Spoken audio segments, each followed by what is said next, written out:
Hello, this is Dr. R. Scott Thornton, the Progressive Christian, author of Inclusive Christianity, A Progressive Look at Faith. Check it out at inclusivechristianity.org. In this session, we're going to talk about war and peace. In many Christians' minds, this is quite clear. God is for good, He's against evil. Where we see evil in the world, we should work to eliminate it. This mentality usually develops out of the passages in the Hebrew Scriptures, what we call the Old Testament, where we see God smite evil or evil nations and reward good ones. There are two things that are forgotten in looking at that, however. One is that it is God doing the judging. And two, it negates all of the grace-filled passages in the Hebrew Scriptures where God extends mercy to people. But in and above that, what it totally ignores is the fact that as Christians we should be looking at Jesus. And Jesus brought a new covenant into the world that was based upon love, compassion, and peace. During his Sermon on the Mount, we hear Jesus say, "Blessed be the peacemakers, for theirs shall be the kingdom of heaven." We hear him say to bless one's enemies, to pray for those who persecute you. We see Paul pick up on this theme in his writing to the Romans. Jesus didn't just teach this, he lived this. Right up through the time when he was crucified, he did not fight those who arrested, tortured, and crucified him. He forgave them, with the hope that there was still a possible transformation that could occur in these people. Keep in mind that Jesus was raised in Nazareth, which is approximately 4 miles from Sepphoris, the capital of Galilee. Only several years before Jesus was born, Sepphoris was sacked by the Romans, burnt, and its citizens sent into slavery. Surely this would have been etched in the stories and minds of every Galilean who was raised after that. Yet, when Jesus encounters the Roman centurion, what does he do? He seeks compassion, that root, and he heals the Roman centurion's servant. So Jesus definitely believed in transformation through compassion and love and not violence. Now you might say, well, that's easy for him. He lived in a different time than we do. Yes, he lived in a time that was even more violent and less civilized than our time. In the centuries leading up to Jesus, Israel had been serially raped and pillaged by the Babylonians, the Assyrians, the Persians, the Greeks, and the Romans. Yet Jesus did not choose a path of violence. He chose a path of peace. Gandhi once said, "It seems that the only people that don't realize that Jesus was a pacifist are Christians." How sad is that? So, how does this relate to maybe today's world and how we deal with the various heinous dictators and people who have committed genocide and places where there are terrorists? How do we deal with that without violence? Well, I'm not sure that I have a complete answer to that, but what I would like to explore is 4 perspectives that we must keep in mind as we address these issues.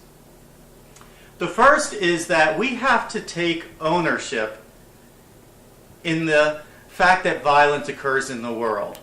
Violence usually does not occur in a vacuum. It usually occurs in a situation where there is great need, where there's great suffering. And as a wealthy nation of faithful people, we should be reaching out to those people and lifting them up. We have a defense budget that dwarfs our foreign aid budget. That should be reversed in a kingdom where God reigned in the hearts of humankind.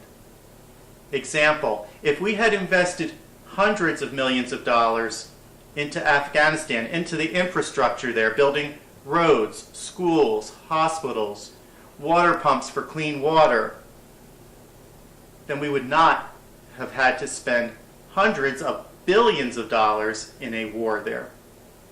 Just one example. We need to be more generous. The second principle is that when we do undertake a police action in the world, it should have more universal international support, and it should be done as an action of last resort. For a further exploration of this, I would suggest that you read something about just war theory, which was developed by St. Augustine and then further developed by St. Thomas Aquinas. When you do, you'll probably come to a conclusion that it would be very difficult to have a just war in today's world, but at least it leads us in the right direction in terms of thinking of a police action as a last resort. The third thing that I would have us keep in mind is that we should never take a preemptive action of violence. That does not work. Often what we do is we are afraid, and so we decide that we're going to strike a terrorist organization, a dictator, before they can get us. That is totally incongruent with the teachings of Jesus, and it just doesn't work. Where Israel took preemptive strikes against Hamas, it only further emboldened them and strengthened their support base to the point where then they won elections in Palestine. Our preemptive strike, the United States strike in Iraq, may have eliminated a heinous dictator, but surely it has increased the potential pool of terrorists through the violence, maybe even unintended violence, upon the Iraqi people. The fourth perspective that I want us to keep in mind is that we should never operate out of a mindset of revenge and retaliation. The first thing everyone thinks of when the United States has a strike against it in any way is how can we get back at the person who did that or the people who did that. That does not work.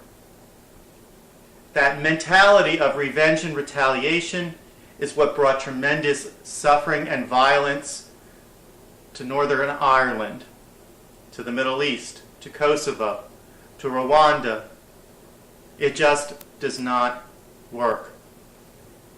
The first example that I can think of where somebody operated out of a more Christian perspective was in South Africa, where after apartheid ended, Nelson Mandela and Bishop Tutu established the Truth and Reconciliation Commission, where people who had committed egregious offenses were given the opportunity for forgiveness and atonement. And it was only through that process that South Africa was able to then proceed on a path closer to peace and prosperity. So, however else we act with regards to violence in the world and conflicts in the world, I want us to keep in mind those four perspectives.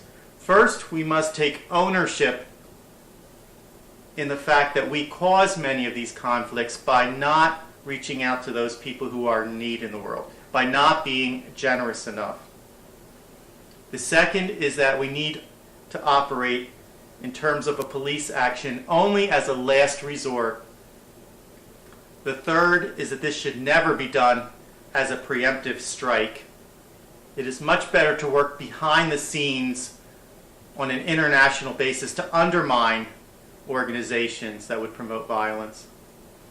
And four, that we should never operate out of a mentality of revenge and retaliation. Nobody has ever been transformed through judgment, condemnation, revenge, and retaliation. They've only been transformed through love, compassion, forgiveness, and generosity. That is what Jesus taught. Amen.